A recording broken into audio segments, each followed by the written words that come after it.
Greetings. In our short video series, we're going to tackle one of the economic news items that has been circulating around these days, and that is that the unemployment benefits that the federal government has decided to give to people during this COVID-19 crisis are expiring right about now. They actually expired over Labor Day, which was just a couple of days ago, and you will see articles like the one I have on the screen here. Now remember, as I discuss in other videos on this channel, the business of the news media is to make people either angry or frightened.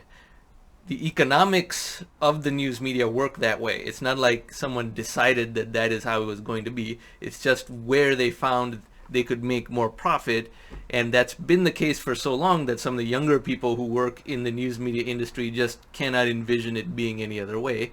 So all they do is try and create headlines that evoke one of those two emotions, or often both, to make you either angry or frightened. So you will see articles like this: unemployment benefits will end soon for 7.5 million Americans. And this one happens to be from CNBC. Or like this one from CNET: federal unemployment benefits have now ended. Will they be extended? Or from the New York Times: federal jobless aid, a lifeline to millions, reaches an end. And then they personalize the story by finding someone who is going to be put into hardship by this federal aid ending, and their story around that. Now, one thing I often say on this channel is don't be swayed by the media narrative, because there's so many bogus narratives out there that don't tell you the whole story, that people have been driven to the point of insanity by all the media headlines that, again, are designed to make people angry or frightened. So most people are perpetually now angry or frightened. What I want to teach everyone watching this channel to do is to cut through all the narrative and just go straight to the data where possible. That's not always possible, but where possible, always go straight to the data.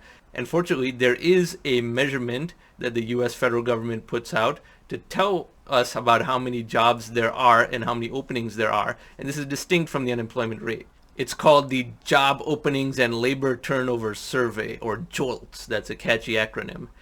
And you can see from this chart here, red is the number of layoffs and discharges, blue is quits, but the important items here are the lines.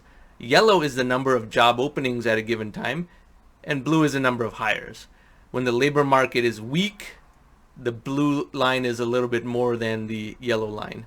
When the labor market is very strong, then the blue line is in fact below the yellow line. And even before the COVID-19 crisis, there were a lot more job openings than there were hires. So hiring managers were unable to fill the open positions that they had, even in 2019 and early 2020. Then the COVID-19 crisis hit, and the Federal Reserve responded with a lot of stimulus in terms of quantitative easing and a lowering of interest rates, which they should have done anyway. These are things that should have been proactive and permanent. And guess what? We now have the record highest number of job openings ever by far. There are almost 11 million job openings in America today. So if 7 million or 8 million people are going to lose their unemployment benefits, well, there are millions more job openings than normal.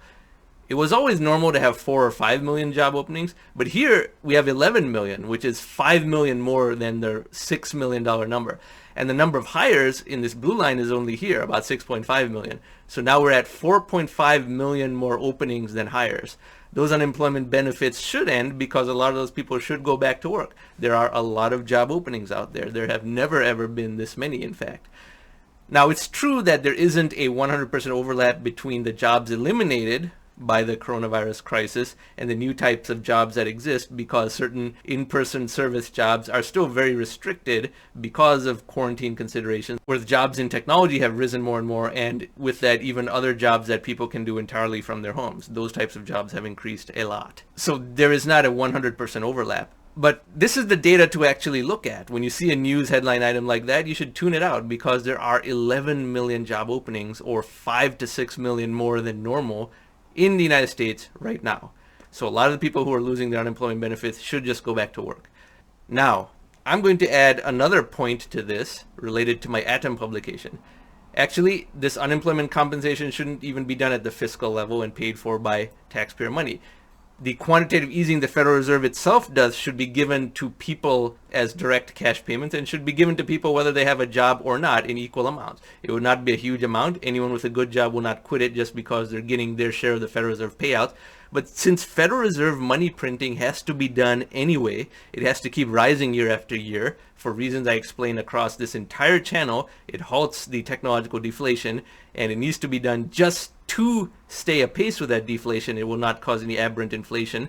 That is why we can have a universal income even while we don't have to pay for it with taxpayer money. And the universal income represented by the Atom Dues program that I describe in chapter 10 of my Atom publication is one that is paid to people whether they have a job or not. But the reason that is possible is because it is paired with a simultaneous reduction and eventual elimination of income tax. Those two cannot be separated. You cannot have a universal income without an elimination of income tax because you have to port the taxation burden away from humans and onto automation.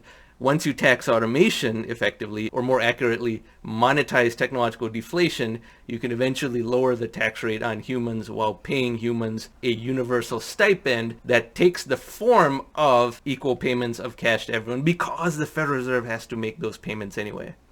But anyway, I discuss this in a lot more detail in other videos on this channel. This was a short video to just tell you how many job openings there really are in America, and all the sob stories about how people are going to lose their unemployment benefits are in fact bogus and should be tuned out. They should be going back to work. And those that need to adjust their skill set to qualify for new careers, well, there's nothing new about that either. That is part of what makes the economy dynamic and creates new prosperity. Government does have a role to play in helping people retrain, but that's it. That's very different than a handout to not work. Anyway, I hope you found this video informative, and thank you for watching.